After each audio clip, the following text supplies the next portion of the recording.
Pemirsa, dua kendaraan dinas pejabat berplat nomor merah terekam warga menerobos jalur khusus busway di Kebayoran Lama, Jakarta Selatan.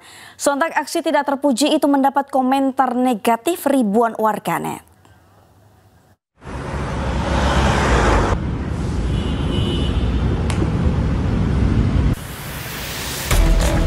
Dua kendaraan berplat nomor merah atau mobil dinas terekam kamera nekat melaju di jalur koridor 13 yang seharusnya hanya diperuntukkan untuk bus Transjakarta saja. Salah satu warga mengaku kejadian saat dirinya tengah menunggu kedatangan bus Transjakarta di halte Kebayoran Lama pada pukul 6.30 pagi.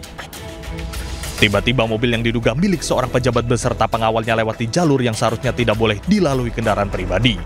Sontak video ini viral dan ditanggapi ribuan komentar negatif warganet. Namun hingga kini belum diketahui kendaraan dinas itu milik siapa. Gubernur Jakarta Pramono Anung pun merespon kejadian ini usai viral. Ia menyatakan jika pengendara yang melakukan pelanggaran ini pasti akan mendapatkan ejekan dari masyarakat. Kemudian menggunakan jalur busway dan sebagainya. Dan ini pasti dibully lah oleh publik. Eranya sudah era digital, sehingga orang dengan sangat gampang untuk mengetahui. Dan saya berdoa mudah-mudahan yang menggunakan plat merah itu ketahuan. Pramono juga mengingatkan jika di era digital saat ini, seseorang bisa dengan mudah menjadi sorotan publik, apalagi dia pejabat negara. Tim Liputan iNews melaporkan. Pemerintah mengancam akan menyikat habis peredaran rokok ilegal. Pajak dan cukai akan digenjot demi mengejar penerimaan negara.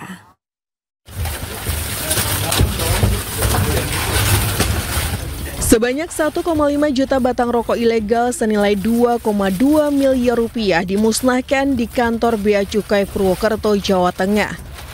Jutaan rokok tanpa pita cukai itu disita dalam razia di 3 kabupaten selama 1 tahun.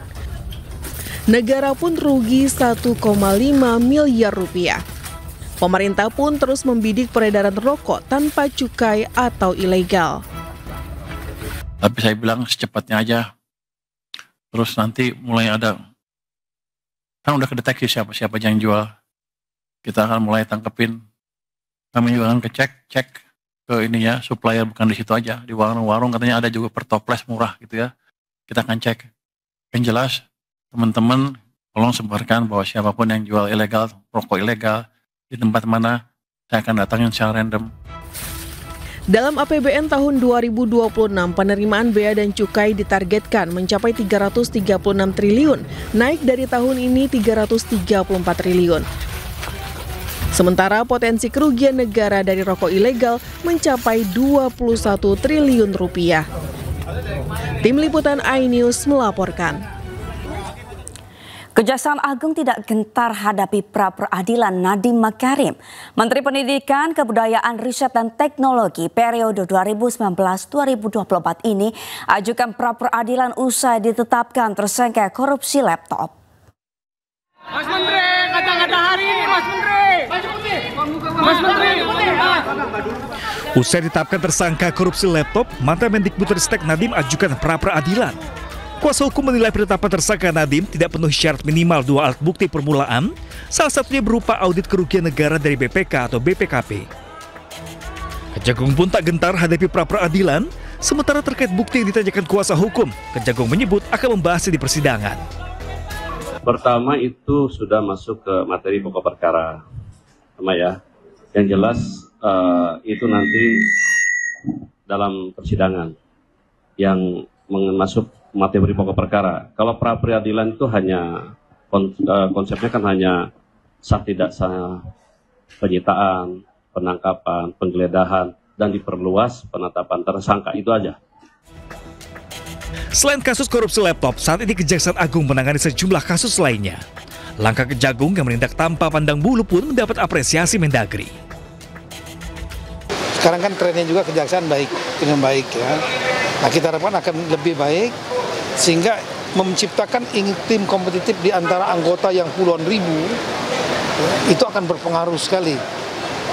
Sehingga kinerja Kejaksaan insya Allah akan lebih baik lagi. Jadi saya menyampaikan apresiasi yang tinggi dan ini harusnya terus dilakukan.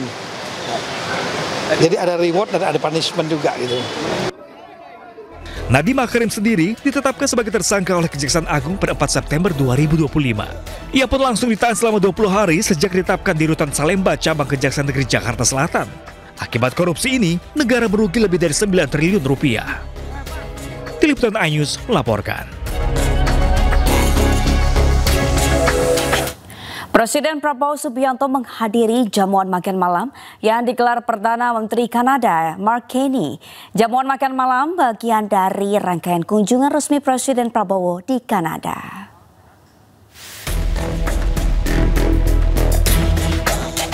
Presiden Prabowo Subianto menghadiri jamuan makan malam yang digelar Perdana Menteri Kanada Mark Carney di National Gallery of Canada, Ottawa.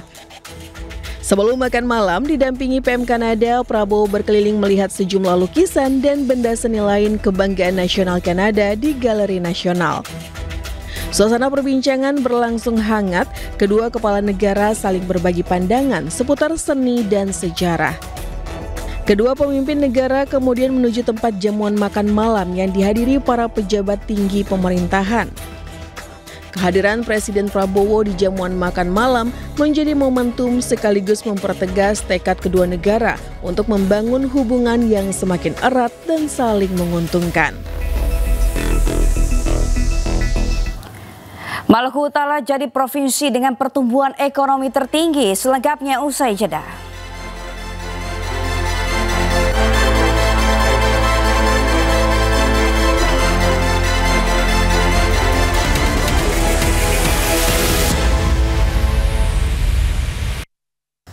Pemirsa, Maluku Utara menjadi provinsi dengan pertumbuhan ekonomi tertinggi di periode kedua tahun 2025. Sektor pertambangan dan pengolahan nikel penyumbang ekonomi terbesar di Malut.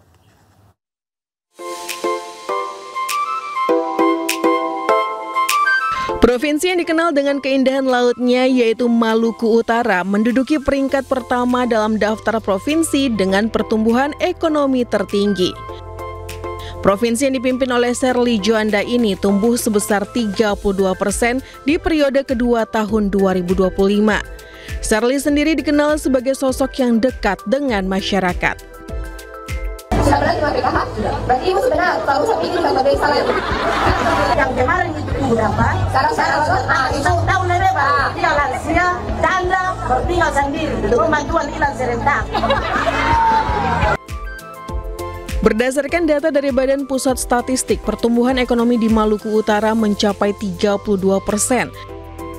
Posisi kedua ada Sulawesi Tengah yang pertumbuhannya mencapai 7,95%. Ada Kepulauan Riau di posisi ketiga dengan 7,14%. Bali ada di posisi keempat dengan 5,95%. Sulawesi Utara ada di posisi kelima dengan 5,89%, sementara kota Jakarta berada di posisi ke-16 dengan 5,18%.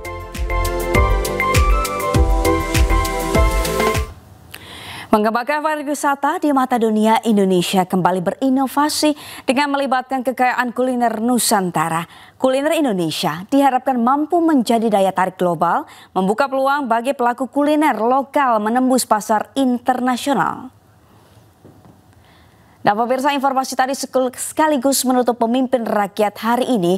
Temukan informasi-informasi terbaru lainnya di www.inews.id dan cuplikan tayangan berita iNews dapat Anda saksikan di kanal YouTube @officialinews. Saya Sabrina Sila dan kerabat kerja yang bertugas pamit undur diri. Pemimpin Rakyat, pemimpin beraksi, rakyat awasi. Sampai jumpa.